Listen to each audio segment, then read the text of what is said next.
हिंदी की online classes में आप सभी बच्चों का स्वागत है। हम हिंदी लिटरेचर का दूसरा अध्याय पढ़ रहे थे, गुरु भक्त आरुणि।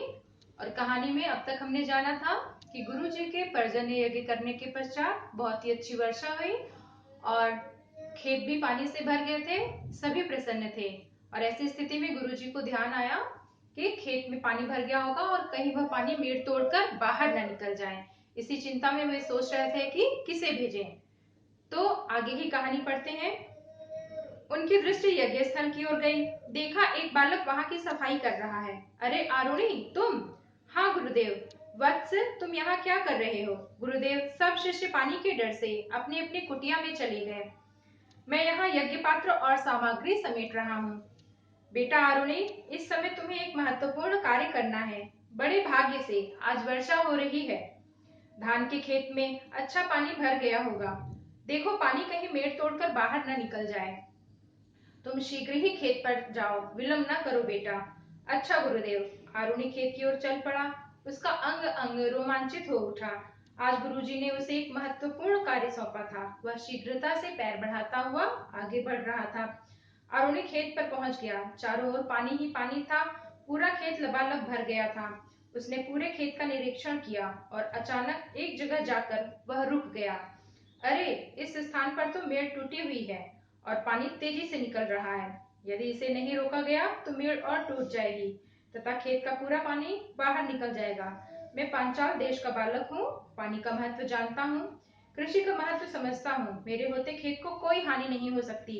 आरुणि पास की गीली मिट्टी उठाकर टूटी मेड़ पर रखने लगा, पर जैसे ही वह मिट्टी और लेने जाता, पहले की रखी मिट्टी पानी में बह जाती। कई बार उसने यह प्रयत्न किया, लेकिन हर बार पानी का प्रवाह मिट्टी को बहा ले जाता था। तो जब गुरुजी ने आरुणि को खेत पर भेजा और आरुणि ने खेत पर जाकर निरीक्षण किया, तो उसने पाया कि एक जगह मेड़ टूटी हुई है और उसने उस टूटी हुई मेड़ को बार बार मिट्टी रखकर उसके पानी का प्रवाह रोकने का प्रयास किया। क्योंकि वह पानी का मूल्य समझता था। वह ऐसे स्थान से था, पांचाल देश से, जहां वर्षा बहुत कम होती थी और फसल उगाने में बहुत ही परेशानियों का सामना करना पड़ता था किसानों को। तो वह समझता था, पानी का मोल समझता था। इसलिए वह लगातार प्रयास कर रहा था, मेड़ पर लगातार मिट्टी रख रहा था ताकि मेड़ का छिद्र बंद हो जाए और पानी बाहर ना निकले। परंतु उसके ये सारे प्रयास निष्फल हुए। फिर जब उसने देखा कि पानी को रोकने का और कोई उपाय नहीं है, वह स्वयं ही उस टूटी हुई मेड़ की जगह लेट गया। लेटते ही उसके शरीर के दबाव से मेड़ का छिद्र बंद हो गया और पानी रुक गया। आरुणि वहीं लेटा रहा। संध्या हुई, फिर रात्रि का घना अंधकार फैलने लगा। ऊपर से पानी बरस रहा था। शरीर को कपा देने वाली ठंडी हवा चल रही थी। जल के छोटे छोटे जीव भी देह को काट रहे थे, लेकिन आरुणि को उनकी परवाह नहीं थी। गुरुजी की आज्ञा का पालन करते करते प्राण भी चले जाएं तो उसे कोई चिंता नहीं थी। आरुणि का शरीर जैसे खेत की मेड़ का हिस्सा ही बन गया था। उधर आश्रम में रात्रि शयन के पूर्व जब सब शिष्य प्रणाम करने आए गुरुजी को, तो धौम्य ऋषि ने पूछा, आरुणि कहाँ है? गुरुवर, आपने ही तो उसे खेत पर भेजा था, एक शिष्य ने बताया। ऋषि चिंता में पड़ गए। अरे, यह मैंने क्या किया? आरुणि अभी तक नहीं आया, कहीं वह वर्षा में घिर न गया हो। धौम्य के लिए एक एक पल काटना कठिन हो गया। वे विचलित हो गए। हाय, उस गुरु भक्त भोले बालक को इस कठिनाई में डालकर मैंने अच्छा नहीं किया। किंतु वे क्या करते? रात्रि गहरी हो रही थी, उस समय कुछ भी नहीं किया जा सकता था। प्रातः होते ही गुरुजी अपने शिष्यों के साथ खेत पर पहुंचे। वे पुकारते जा रहे थे, बेटा आरुणि, तुम कहाँ हो? तुम कहाँ हो बेटा?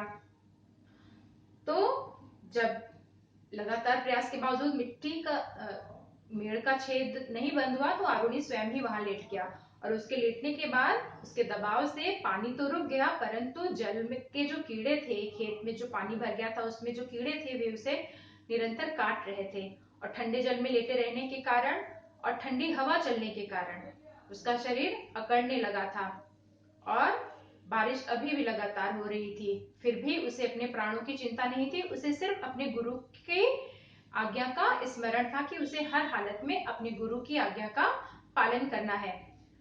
और फिर जब गुरु जी को आरुणि का ध्यान आया, उनके शिष्य आए संध्या के समय उन्हें प्रणाम करने, शयन के समय, तो गुरुजी ने उनसे पूछा कि आरुणि कहाँ है। तो उन बच्चों ने बताया कि आपने ही तो उसे खेत पर भेजा था, अर्थात वह अभी तक नहीं लौटा। तो गुरुजी बहुत ही विचार मग्न हो गए। उन्होंने सोचा कि मैंने इस भोले गुरु भक्त अर्थात आरुणि बहुत ही मासूम था, और उन्होंने सोचा कि मैंने उस छोटे से बालक को नाहक परेशान किया, पता नहीं वो कितनी परेशानियों में बाहर होगा। ये सब विचार कर रहे थे और यह भी जानते थे कि इस अंधकार में वो कहीं बाहर नहीं निकल सकते, क्योंकि तब के समय प्रकाश की ऐसी सुविधा नहीं थी कि अंधकार में बाहर निकला जा सके। और उनका एक एक क्षण बहुत ही कठिनता से गुजरा। जब जैसे ही रात्रि गुजरी और प्रातः हुआ, वे सुबह जल्दी ही खेत पर पहुंचे। और देखिए फिर आगे क्या होता है। रात भर खेत की मेड़ पर बरसते पानी में लेटे रहने के कारण आरुणि का शरीर अकड़ गया था, बुद्धि चेतना शून्य हो गई थी। फिर भी वह क्षीण आवाज में बोला, गुरुदेव मैं यहाँ हूँ। जब गुरुदेव उसे बार बार पुकार रहे थे तो बहुत ही कमजोर स्थिति में हो गया था आरुणि, शरीर अकड़ गया था। फिर भी उसने धीमी आवाज में गुरु की आवाज का प्रत्युत्तर दिया और बताया कि मैं यहाँ हूँ। ऋषि धौम्य दौड़कर उसके पास पहुंचे। मेड़ पर लेटे हुए आरुणि को देखकर वे सारी बात समझ गए। उठो वत्स कहकर महर्षि ने उसे उठाकर हृदय से लगा लिया। आरुणि धन्य हो गया, उसकी सारी पीड़ा चली गई। गुरुजी ने जब उसे देखा कि वो मेड़ पर लेटा हुआ है, उन्होंने उसे उठाया और उसे अपने गले लगाया। आरुणि की सारी पीड़ा गुरुजी के गले लगते ही दूर हो गई। महर्षि बोले, विद्या ग्रंथों के माध्यम से नहीं आती, वह तो गुरु सेवा, सहनशीलता, कर्तव्य निष्ठा और संयम से आती है।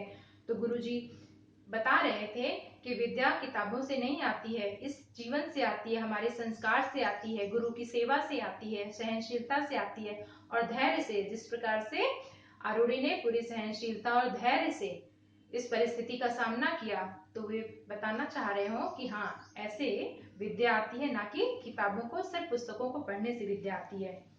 जो व्यक्ति स्वयं के सुख दुख की परवाह न करके लोक कल्याण के कार्य करता है, वही महापुरुष है। उनकी दृष्टि में जो दूसरों की परवाह करता हो वही महापुरुष है। आज मेरा गुरु होना सार्थक हो गया, क्योंकि मुझे आरुणि जैसा शिष्य मिल गया। गुरुधौम में आज बहुत ही प्रसन्न थे, क्योंकि आरुणि ने आज ऐसा महान कार्य किया था, जिसकी वजह से वो बहुत ही प्रसन्नता का अनुभव कर रहे थे और अपने को धन्य मान रहे थे कि ऐसा शिष्य मुझे मिला है। आरुणि ने आज सिद्ध कर दिया कि ऋषि कर्म और कृषि कर्म में कोई अंतर नहीं है। दोनों में अंकुर उगाने पड़ते हैं, दोनों में जल सींचना पड़ता है, दोनों की टूटी मेल ठीक करनी पड़ती है। तो गुरु जी आज समझा रहे थे कि ऋषि कर्म अर्थात गुरु का एक कार्य होता है कि एक छात्र को उसका जीवन सजाना, संवारना, उसे कुछ बनाना। ठीक उसी तरह से जैसे एक किसान एक बीज से पूरी फसल बनाता है, अन्न बनाता है, और यह पूरी जो प्रक्रिया चलती है, वैसे ही ठीक प्रक्रिया एक शिष्य को एक लायक इंसान बनाने के लिए गुरु सारे प्रयास करता है। तो उन्होंने बताया कि कृषि कर्म और ऋषि कर्म दोनों में कोई अंतर नहीं होता। गुरु और कृष्णान दोनों के कार्य एक जैसे होते हैं, दोनों ही उतनी ही मेहनत करते हैं किसी को बनाने में। उन्होंने आरुणि की पीठ थपथपाते हुए कहा, वत्स आज से तुम उद्दालक कहलाओगे, क्योंकि तुम खेत की मेड़ से उठे हो। तुमने आज सिद्ध कर दिया है कि व्यक्ति बड़ा तभी होता है जब वह समष्टि के लिए जीता है। मैं आशीर्वाद देता हूँ कि युगों युगों तक तुम्हारा नाम अमर रहेगा। उस समय समस्त दिशाएं बोल उठी, आरुणि तुम धन्य हो। जब जब संसार में गुरु भक्ति के आदर्श की चर्चा होगी, तुम याद किए जाओगे। आरुणि तुम महान हो। तो सभी ने आरुणि की बहुत प्रशंसा की और आकाश से यह आवाज भी गूंजी कि आरुणि तुम धन्य हो। जब तक गुरु भक्ति की बात होगी, तब तक तुम्हारा नाम अमर रहेगा, तुम्हारा नाम याद किया जाएगा। तो आशा है गुरु भक्त आरुणि की कहानी आपको पसंद आई होगी और अपने जीवन में आप इनके कुछ गुण अपनाने के लिए प्रयास करेंगे। और अपने अगले वीडियो में हम इस पाठ के प्रश्नोत्तरों पर चर्चा करेंगे। तब तक सुरक्षित रहिए।